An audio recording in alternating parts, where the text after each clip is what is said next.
Oh, Peter, we're having a big party with you at the Kmart. We are. There's a big Kmart at the Garden, and so we thought, well, we have Madison Square Garden and all the bigness of that, or we can have the Kmart. Yeah. I went to Kmart 2 weeks ago when I was in New York, and I bought a $17 stroller at it, literally. Really? Nice. Yeah, I did. Shout out, Kmart. Is it still working?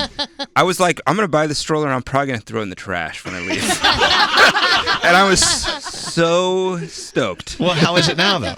How's your stroller now? I actually left it in Detroit on the way home because I was trying to make it to a flight. A disposable stroller? Yeah.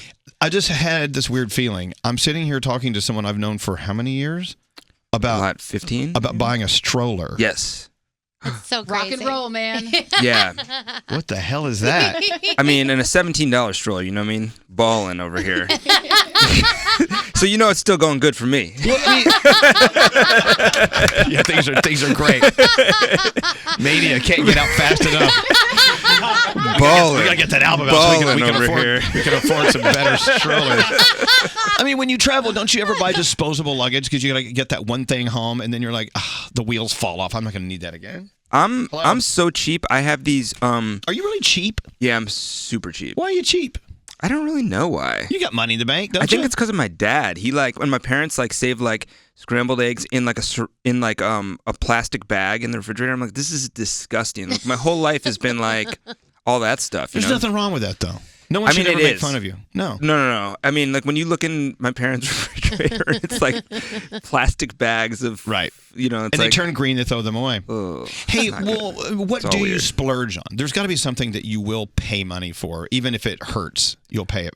I splurge on stuff like I'm really into my own personal nostalgia. So like Michael Jordan baseball card, like stuff that was from me growing up. Like I splurge on that stuff, and then I splurge on my kids, or whatever. But not too much because you don't want them to end up weird, like weird little kids that got splurged on a bunch. You want them to be normal like daddy. Yeah. Exactly. Don't be afraid to walk into that Kmart in the year 2017 and buy that stroller. That's right. We bought a stroller and a Paw Patrol hat. I was like, I don't know. Speaking of, whatever. Paw This is my Patrol. life. Yeah, this is my life. This is the strangest conversation ever. I know, it's so weird. Well, I know when it comes to the Kmarts, and I got I splurged on an extra long charger too, phone charger. So those are expensive. Those you know what I mean? Those are like $100. Yeah, and I feel like it's kind of a bootleg one because it gets real hot. And I was sitting in my hotel room last night and I was like, oh, wait, hold on. How much did you spend on it? Like you bought one of the cheap ones? I think so. So I splurged on a cheap one. But I was like, am I going to burn this hotel room down to the Yeah. is that what's going to... Your charger Is this my fate right here? You should be able to grill a steak on your charger.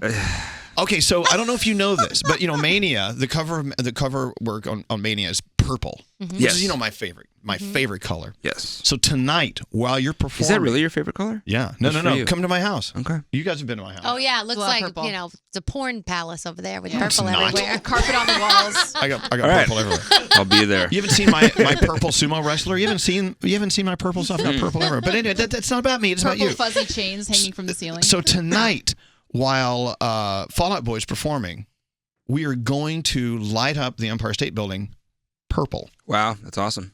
We That's have insane. we have the button to push. I can do it. You remotely. can push the button. You have the app. Yes, I do. I have the Empire State Building light up app. Pretty awesome. That's nice. I mean, Yeah. the Empire State Building, it's a major building in your honor. That's pretty wild. And I feel like we were talking about it and you look up why and you're like, oh, Fall Out Boy. Okay. What? You look up why it's whatever color it is. Have you looked it up? No. Go to Empire State Building. Well, let's look at it. Make sure I'm legit on this. Are you looking it up, Bethany? Mm-hmm. Let's make sure I'm not lying about Well, it. don't just stare at me because We're just going to stare at makes you. me nervous. Well, this is the 7th studio album you guys are coming out with. It is. And you just did the math in your head, I feel like. Well, really well, quick. no, but that was awesome to watch. You guys had didn't you have a live album in there somewhere? We have a greatest hits album in there. Oh, okay. Yeah. So those don't count as albums? I don't think so. Really? Is it just like Well- some trash you put out because you just need to let people know you're still around? Well, a lot of kids like there's some songs on there that I guess are technically B-sides that people that aren't greatest hits that kids like. But I don't know if people when you're talking about albums, people are like the greatest hits was is it in the official count? I don't think so. So 7th new original material album. Yeah. Yeah, that sounds right. Okay, what do you have, Bethany? On EmpireStateBuilding.com, it says, tonight, the Empire State Building will be lit in its signature white. No, it's not. Well, here's what happens. As soon as your performance starts, it's going to turn purple because they have that power. And then when you're done, they'll go back to We're gonna white. plug in this bootleg phone cord and fire this app up and make it happen. Why is it purple? Oh my God, it's purple. Why are they taking away my fun here? Yeah, this is great. Yeah, no, Joe DeAngelis, who works down in our Empire State Building lighting department. Sorry, like Children of a Thousand Lights, that it was supposed to be like your whiteboard. Fallout Boy. Exactly. Tonight is and like iHeart. Angels have fallen, whatever. Yeah. Sorry, we're taking their white lights away. Oh my gosh. So, Pete, what have you been up to? Well, I mean, other than gearing up for an album to come out, I'm assuming this means more time on the road, more time working. What is it you're doing now, other than our big party tonight? Okay, so we've been in the studio doing that kind of thing, and then I took a trip out to the East Coast with my family, and we went and saw Brendan from Panic in his show at the Broadway show he's doing. We're here on the East Kinky Coast. Boots. We're here now on the East Coast. And I'm on a trip here right now. I haven't seen him in Kinky Boots. How is he? Awesome. Really made me realize that he's my friend who could actually get like an EGOT. He's the guy who could like make it all happen. I don't have many super talented friends, but he's like super talented. And he's such a nice guy. And he's a nice guy. And then beyond that, I saw the Charlie XCX video for Boys last night, and I was like, damn, I'm the only boy that's not in that freaking video. I don't know if you guys have seen that thing. I got a little nervous about that That was my existential crisis last night, was that I wasn't in that video. Your nightly crisis? Yeah. So, Pete, I've been watching you a lot on social media. I've noticed a few things you've been talking about.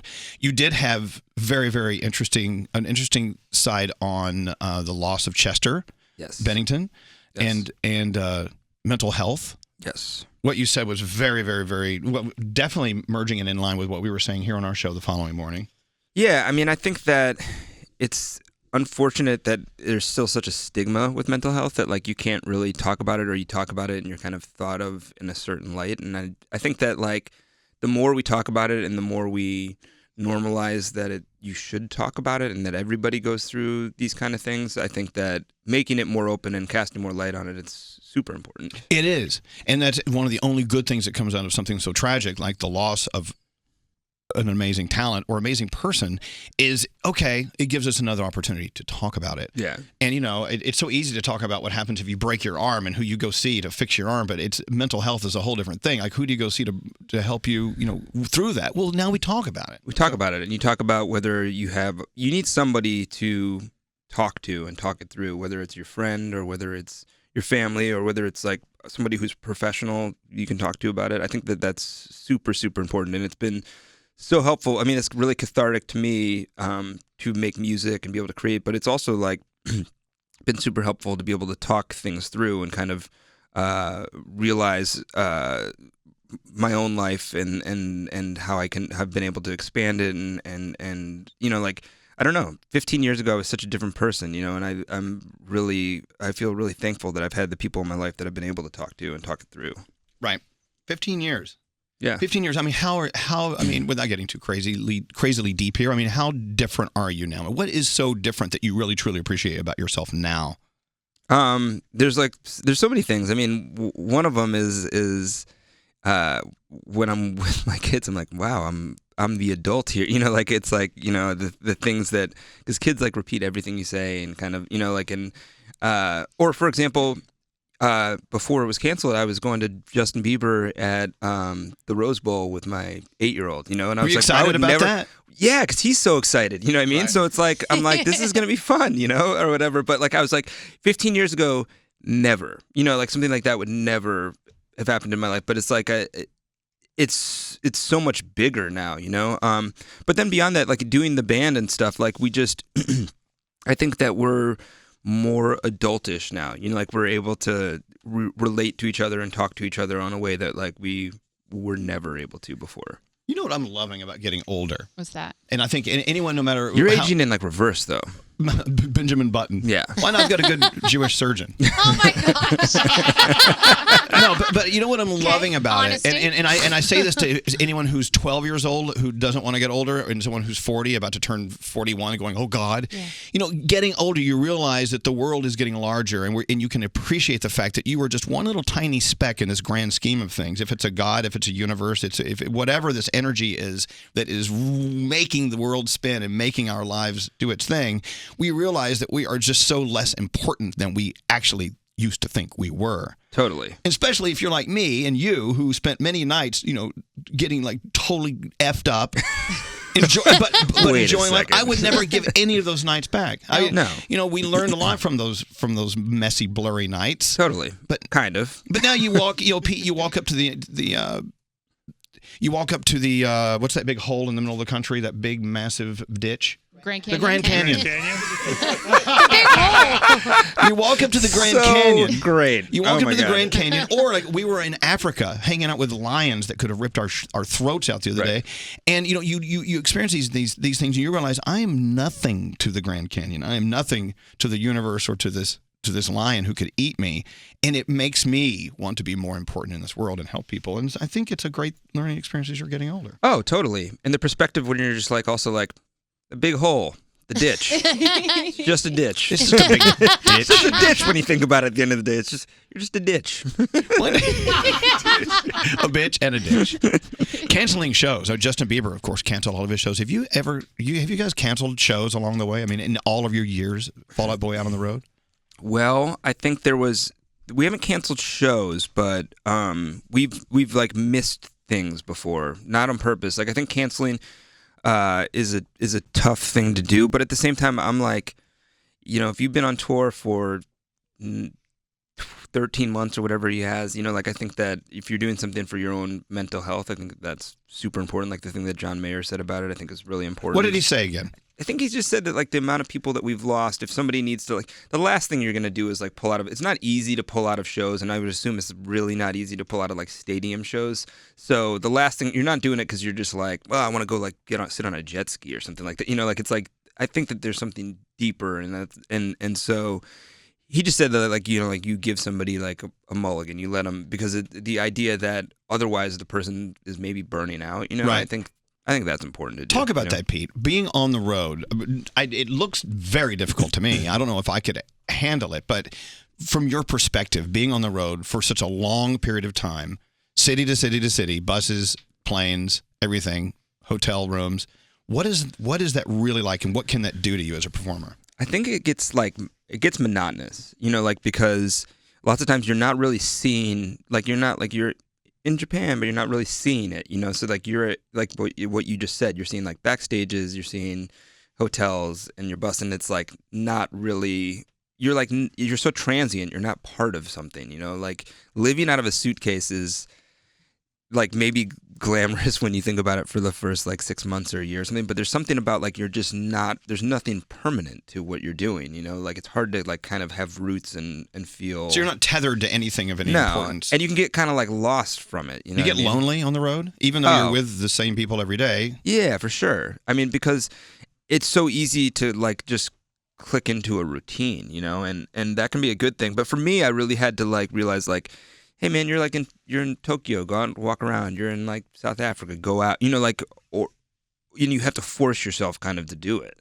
Wow. And also, I would imagine that it's not just that you're going on tour, you're waking up, you get to perform, and then you go to sleep. I mean, you have to do so much work when you get to these cities. You're doing these radio tours, you're doing meet and greets, you're doing, you know, you're shaking hands and kissing babies with different people that you need to do to make the album go where it needs to go. So there's a lot more than just performing that happens every day. How many babies have you kissed?